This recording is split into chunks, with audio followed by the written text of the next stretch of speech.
तो चलिए आगे बढ़ेंगे। महाराष्ट्र के पुणे से इस वक्त की सबसे बड़ी खबर मिल रही है, जहां पर पुणे पुलिस ने 2 संदिग्धों को गिरफ्तार किया है। इमरान और यूनुस नाम के संदिग्ध यहां से पकड़े गए हैं। एनआईए के राजस्थान के केस में वांटेड हैं दोनों आरोपी और दोनों के ऊपर 5-5 लाख रुपए का इनाम था। पुलिस जांच के दौरान दोनों पकड़े गए। एक संदिग्ध भागने में यहां से कामयाब रहा। पुलिस ने इस मामले में एटीएस और एनआईए को सूचित किया है। आज कोर्ट में 2 संदिग्धों को पेश किया जाएगा। अन्य आरोपियों की तलाश में पुलिस जुटी हुई है। संदिग्ध मध्य प्रदेश के रतलाम जिले के रहने वाले हैं और राजस्थान के केस में वांटेड हैं। महाराष्ट्र के पुणे से इस वक्त की सबसे बड़ी खबर है। पुलिस की जांच के दौरान 2 आरोपियों को धर दबोचा गया है। ये बदमाश जिन पर इनाम था 5-5 लाख रुपए का, पुलिस के हत्थे चढ़े हैं।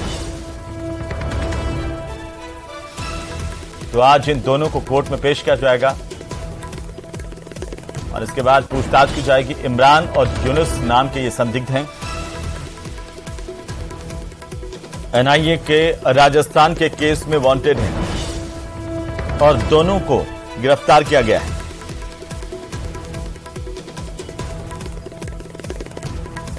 बड़ी खबर, पुणे पुलिस ने दोनों को धर दबोचा है।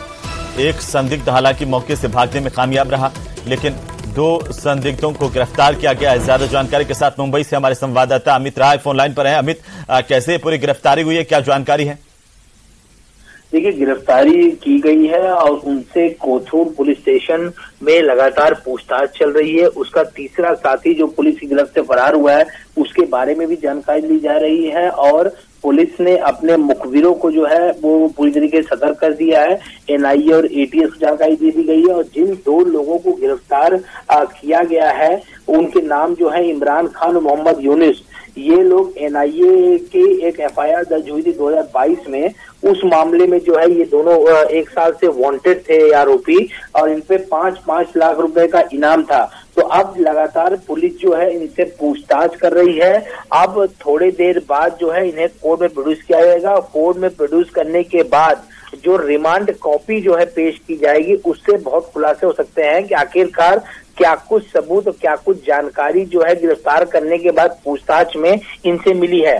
चूंकि इनके घर की जब तलाशी ली गई थी देर रात, तो उनके पास से लैपटॉप और मोबाइल मिले हैं।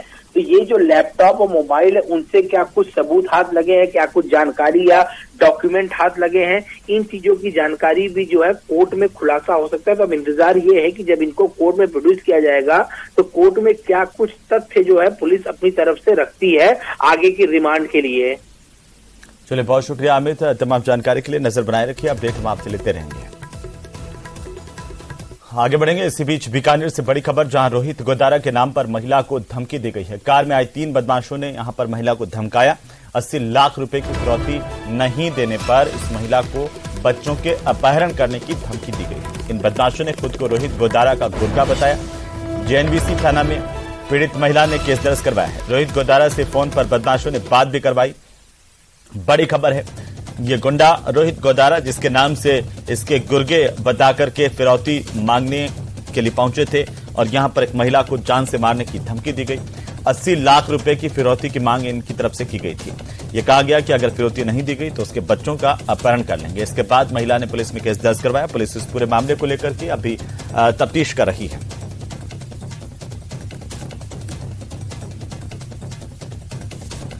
और इसी खबर पर ज्यादा जानकारी के साथ सहयोगी मनीष दादीच हमारे साथ जुड़ चुके हैं बीकानेर से।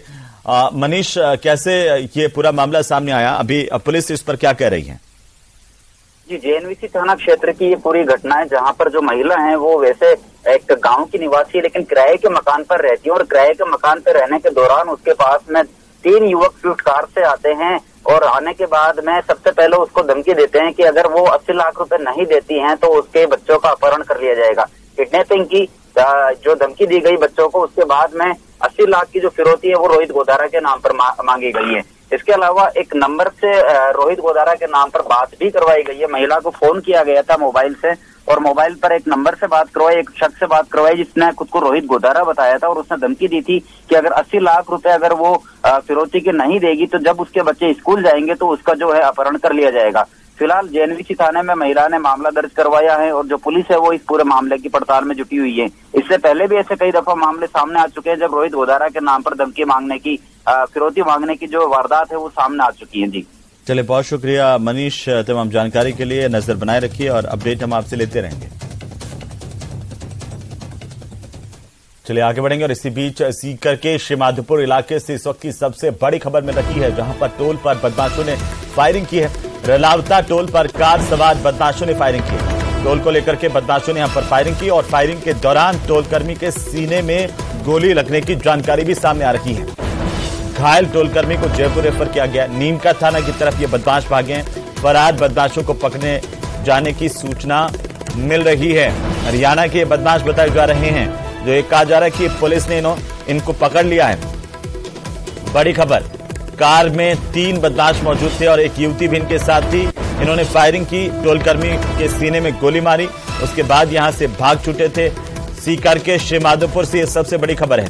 रलावता टोल नाके की तस्वीर आपकी टीवी स्क्रीन पर, जहां पर ये बदमाश यहां आए थे, उसके बाद फायरिंग की और एक टोल कर्मी को गोली मार करके यहां से भाग छूटे। जानकारी के मुताबिक आगे इनको पुलिस ने डिटेन कर लिया है और अभी इनसे पूछताछ की जा रही है। इस तरह की जानकारी अभी सामने आ रही है, हालांकि इसकी पुष्टि पुलिस की तरफ से नहीं की गई है।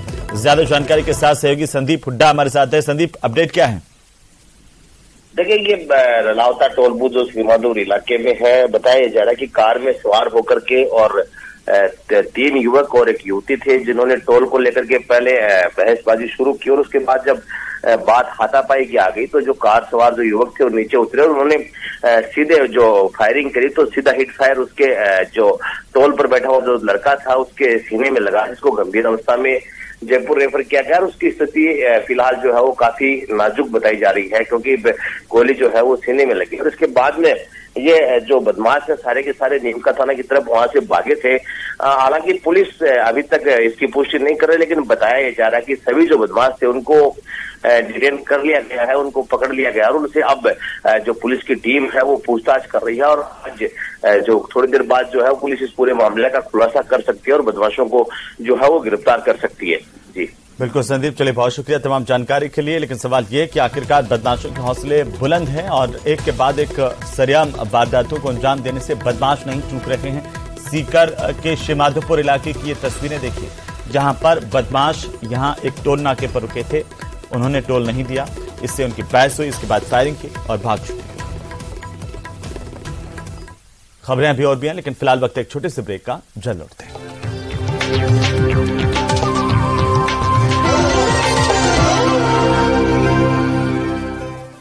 0.9 crore viewers. प्रधानमंत्री मोदी अलवर जिले के बड़ौदा में क्षेत्र के तहत शीतल गांव में बीजेपी नेताओं ने पूर्व मुख्यमंत्री वसुंधरा राजे का जोरदार स्वागत किया। दिल्ली मुंबई एक्सप्रेस वे से उतरने के बाद बीजेपी नेताओं ने उनका जोरदार स्वागत किया। केंद्रीय